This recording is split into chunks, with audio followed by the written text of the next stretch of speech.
everyone, and welcome back for today's video, in which I'm going to flip through the reading journals that I used in 2022 now that they're completed. So as a quick overview, I use a standard size traveler's notebook for my reading journal.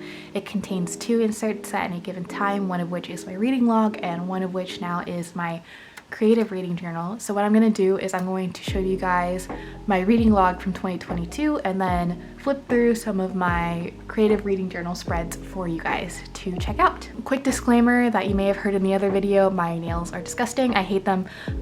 They're these gel nail stickers that I got from Daiso, which yes, was a mistake, but I put so much freaking effort into putting them on that they're going to stay on until I get so tired of them that I just peel them off. So yeah, sorry for the appearance of my fingers. The other disclaimer is that all of my traveler's notebook inserts that I used in the year 2022 are primarily in this journal now, so some of the flip through will be out of this binder. And speaking of, I think I'm actually going to start in this binder. So the reading log that I used in 2022 is actually the same exact insert that I used in 2021, which has all of these fun spreads that I did. I had about a quarter of the journal left, and I was intending on doing a lot less creative spreads and a lot less spreads in general for 2022. So I just used the end of this journal to do my spreads for 2022. And this is where it starts. I had my reading goals page and then my wrap up from 2021. I had my anticipated reads spread that I did not keep up with at all, as well as my buddy read spread. I had a bunch more buddy reads last year that I just did not track or record.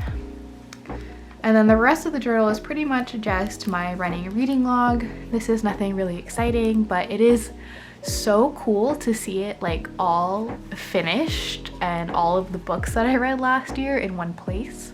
So I ended up reading 166 books in 2022, and all 166 titles are written down here. And again, it's just so cool to see everything filled out. I think I took up about 4.5 pages for this traveler's notebook insert with all of the titles that I've read, and it was just so fun to fill out. And honestly, I'm really glad that I went with this year because I just had so much fun with it.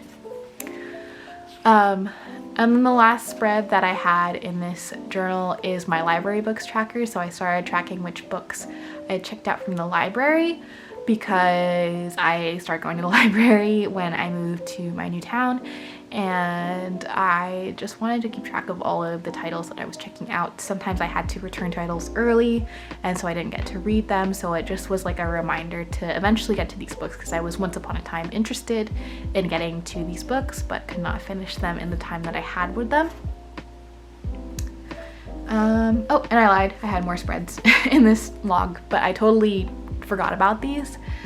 So I did have paperback releases because, as you guys know, I do prefer my paperbacks.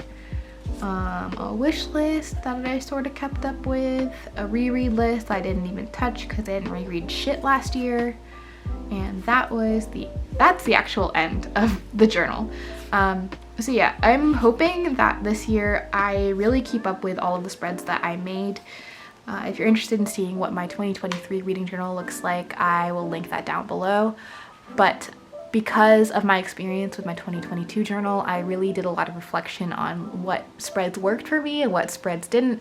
So I was able to really stick to spreads that I know I will be motivated to use, much more so than these ones in 2022. Okay. The other journal insert that I had for a time in my reading journal was this monthly calendar insert that was my reading journal in a way. And if you guys don't remember, I tracked how far I got into all of my reads throughout the beginning of the year. It quickly fell apart. So we started off strong in January, where every single day I recorded how much I got through a book, and it was really fun to do, especially with decorating the calendar.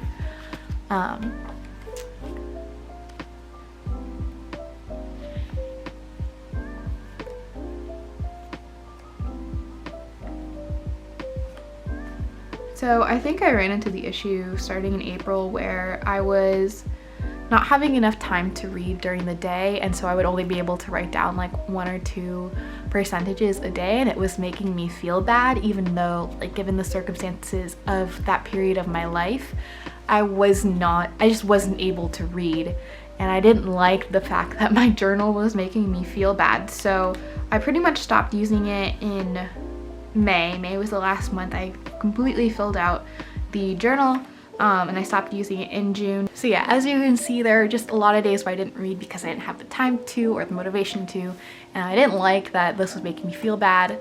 So even though I set up a bunch of spreads, I just did not use them, which sucks. This insert still sat in my reading journal for, I would say, most of the year. And then eventually I came up with a new insert because I had really missed doing these creative spreads in some way, but I didn't want to recommit to doing TBR spreads and that kind of thing. So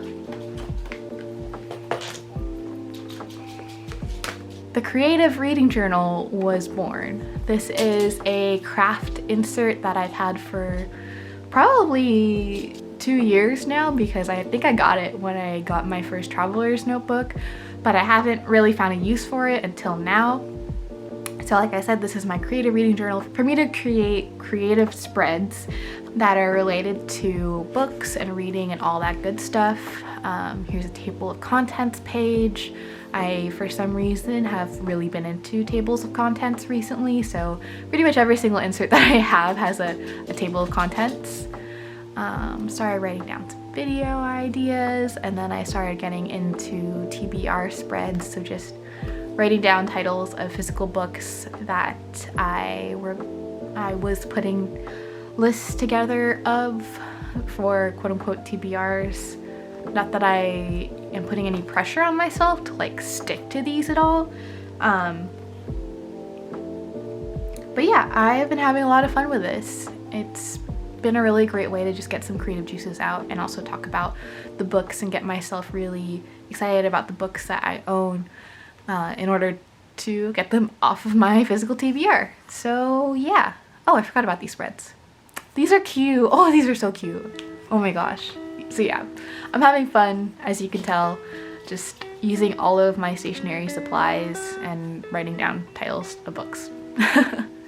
And honestly, that's all I've got for you guys. It was really a simple year in terms of my 2022 reading journals. I just needed to keep it simple for lots of reasons. There was just a lot going on last year. And I was going through a lot mentally. So I think that my reading journal definitely reflects that. But going into 2023, I feel like I have a better grip on what I am able to do. So things will definitely look a little different, a little more exciting in 2023. So I hope you guys stick around for that. Thank you so much for watching, as always. I hope you guys enjoyed this video. I hope you have a good rest of your day and a good rest of your week, and I'll see you next time. Bye!